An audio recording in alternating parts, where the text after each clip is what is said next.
হতে পারে এটা জিন।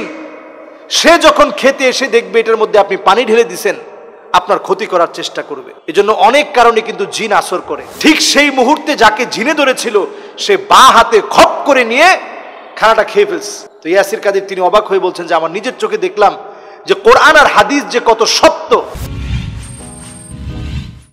আমি একটি ভিডিও দেখেছি, ডক্টর ইয়াসির কাদি ওয়ার্ল্ডের একজন বিখ্যাত ইসলামিক স্কলার, ইংরেজিতে খুব সুন্দরভাবে ওনার লেকচারগুলো যারা বুঝেন, যারা শুনেন, অনেক তথ্য সমৃদ্ধ সুন্দর মেসেজগুলো ওনার তথ্যের ভিতরে থাকে। তো উনি ওনার আলোচনার ভিতরে একটা গুরুত্বপূর্ণ বিষয় তুলে ধরলেন, যেটা আমি মনে করছি যে আপনাদের জন্য এটা খুব কাজে লাগবে। ডক্টর ইয়াসির কাদি তিনি আলোচনা করতে গিয়ে বলছেন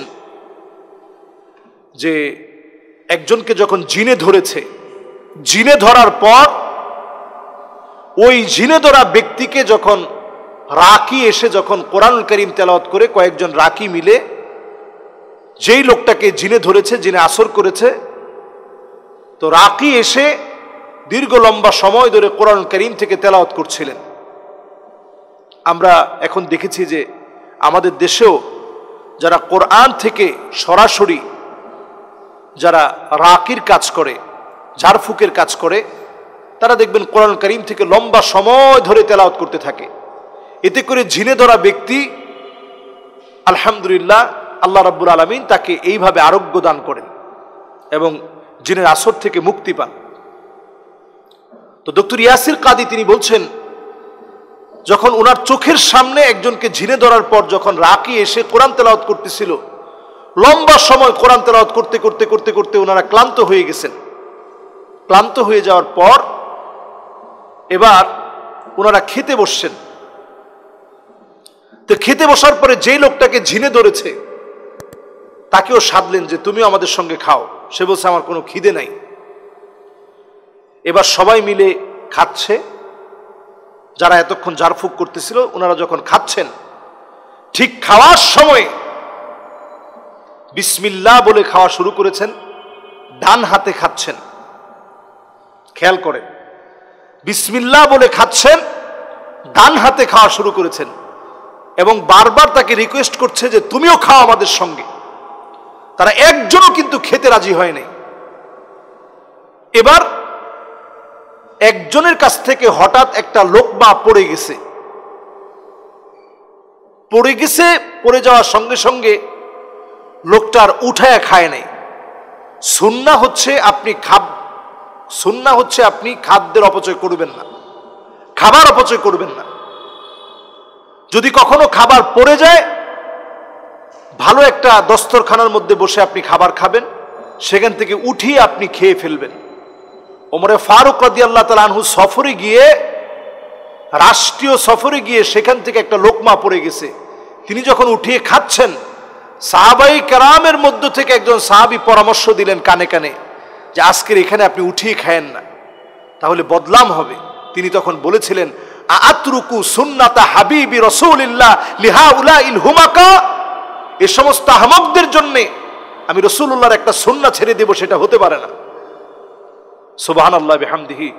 তো ইয়াসির কাদির তিনি বলছেন যে যখনই একটা লোকমা পড়ে গেছে, লোকমাটা উঠায় খাওয়া হয়নি, খানার এই অপচয়টা যখন হয়ে যাচ্ছে, ঠিক সেই মুহূর্তে যাকে জিনে ধরেছিল সে বাঁ হাতে খপ করে নিয়ে খানাটা খেয়ে ফেলছে।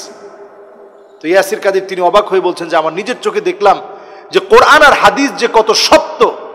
শয়তান সবসময় বাঁ হাতে খায়। শয়তান কোন হাতে খায়? বাঁ হাতে। তো শয়তান সব সময় বাম হাতে খায়। ইয়াসির কাদির বলছেন যে আমি নিজের চোখে তাকায় দেখছি যে খপ করে যাকে জিনে ধরেছে সে বাঁ হাতে খাবারটা ছু মেরে ধরেছে, কোনো কিছু না বলেই সে একবারে মুখের ভিতরে দিয়ে দিয়েছে। আমরা দেখবেন অনেক মুসলিমরা অনেক সময় আমরা বাঁ হাতে খাই। এই বাঁ হাতে খাওয়াটা শয়তানের খাওয়া। বিসমিল্লাহ না বলে খাওয়াটা এটা শয়তানের খাওয়া। আমাদের দেশে অনেকে দেখবেন ফ্যাশন করতে গিয়ে, স্টাইল করতে গিয়ে, স্টাইলিস্ট অনেকেই দেখবেন বাঁ হাতে চাটা না খেলে হয় না। তো বাঁ হাতে যে আপনি চাটা খাচ্ছেন, এটা শয়তানকে খাওয়াচ্ছেন। তো তিনি ওই বক্তব্যের মধ্যে বলছিলেন যে আমি দেখতে পাচ্ছিলাম যে সুন্নাহটা কত অথেন্টিক। 1450 বছর পরে এসেও শয়তান যখন তার সাথে আসর করে আছে, জিন যখন আসর করে আছে, আমরা বিসমিল্লাহ বলে খানা শুরু করেছি, আমাদের সাথে খাবে না। আমাদের যেই খানা অপচয় হয়ে গেছে ওইটা সে খপ করে ধরেছে এবং বাঁ হাতে ধরেছে। এজন্য খানা অপচয় করতে গিয়ে খেয়াল করবেন, এই খানা অপচয় করাটা শয়তানের কাজ। কোন মুমিন খানা নষ্ট করতে পারে না। এটা সামান্য থেকে সামান্য খানা আপনি নষ্ট করবেন না। অনেকে দেখবেন যুক্তি দেয় যে হুজুর আরো তো অনেক মাখলুক আছে, ওরা খাবে না? বিড়াল আছে, কুকুর আছে, ওরা খাবে না? আপনার যে হাড় আছে এটা শুধু বিড়াল কুকুর না, আপনার যে কাটা আছে এটা শুধু বিড়াল কুকুর না, এটা জিনদের জন্য আল্লাহ খাবার হিসাবে রেখেছেন। যখন জিনেরা এটার মধ্যে হাত দিবে আল্লাহ তাআলা রিজিক দিয়ে দিবেন। এই জন্য এটার মধ্যে আপনি পানি দিবেন না, সুন্দর করে শুকনো একটা জায়গায় রেখে দিবেন। আপনি ডাস্টবিনে না ফেলে একটা পলিথিনের মধ্যে সুন্দর করে রাখলেন। আপনি অফিসে যাওয়ার সময় সুন্দর একটা জায়গায় আপনি দিয়ে রাখলেন, ওরা খেয়ে নিল, রাস্তার এক কোণায় আপনি রেখে দিলেন। অথবা যদি আপনি ডাস্টবিনেও ফেলেন, আপনি সুন্দর একটা পলিথিনে মুড়িয়ে আপনি রেখে দেন, যাতে করে ওটার মধ্যে পানি না লাগে, পচা দুর্গন্ধযুক্ত কিছু না লাগে, এইভাবে আপনি রেখে দেন। আল্লাহ রাব্বুল আলামিন এটার মধ্যে অনেকের রিজিক রেখেছেন। যেভাবে এটার মধ্যে বিড়াল কুকুর খাবে, ঠিক তদ্রুপ আপনি দেখতেছেন বিড়াল, আপনি দেখতেছেন কুকুর, হতে পারে এটা জিন। সে যখন খেতে এসে দেখবে এটার মধ্যে আপনি পানি ঢেলে দিছেন, আপনার ক্ষতি করার চেষ্টা করবে। এজন্য অনেক কারণে কিন্তু জিন আসর করে। মাথার চুলগুলো এলোমেলো ছেড়ে আপনি শুয়ে আছেন, আপনি মহিলা মানুষ, আপনাকে আসর করার চেষ্টা করবে। খুব স্যান্ড মেখেছেন, মহিলাদের জন্য ইসলাম এগুলো নিষেধ করেছে, তখন আপনাকে জিন আসর করবে। আপনি পাকঘরে ঢুকেছেন, আপনি বিসমিল্লাহ বলে পাকঘরে ঢুকেন। আপনি খোলা কোনো নির্জন জায়গা দিয়ে বড় একটা গাছের নিচে দিয়ে যাচ্ছেন, ভয় না পেয়ে আপনি আয়াতুল কুরসিটা পড়েন। রাত্রিবেলা একা একা ঘরের মধ্যে অনেক দিন পরে আসছেন, খালি একটা রুম, খালি একটা খাট, যেখানে জিন হয়তো বসবাস করত, এই জায়গার মধ্যে এখন আপনি এসে থাকবেন। আপনি আয়াতুল কুরসিটা সুন্দর করে পড়েন। আপনি দেখবেন ঠিকই এই সুন্নাহগুলো মানার কারণে আল্লাহ আপনাকে হেফাজত করবে। ফালা ইয়াজাল আলাইকা মিনাল্লাহি হাফিজ, আল্লাহর পক্ষ থেকে আল্লাহ তাআলা জিম্মাদার নিযুক্ত করে দিবে। সুবহানাল্লাহ বিহামদি। আল্লাহ রাব্বুল আলামিন আমাদের প্রত্যেককে বিষয়গুলো বোঝার, মানার তৌফিক আল্লাহ দান করুক। আমরা শুধুমাত্র খাবারের অপচয় না, কারেন্টের অপচয় হচ্ছে কিনা এটা আমরা দেখব। অযথাই একটা রুমের মধ্যে আপনি ফ্যান ছেড়ে রাখলেন, অযথাই আমরা দেখা যায় অনেক সময় একবারে ডিম ডিম করে আমরা গ্যাসটা জ্বালিয়ে রাখছি, অযথাই আপনি কলটা পুরোপুরি বন্ধ করেন নাই, টপ টপ করে পানি পড়ছে।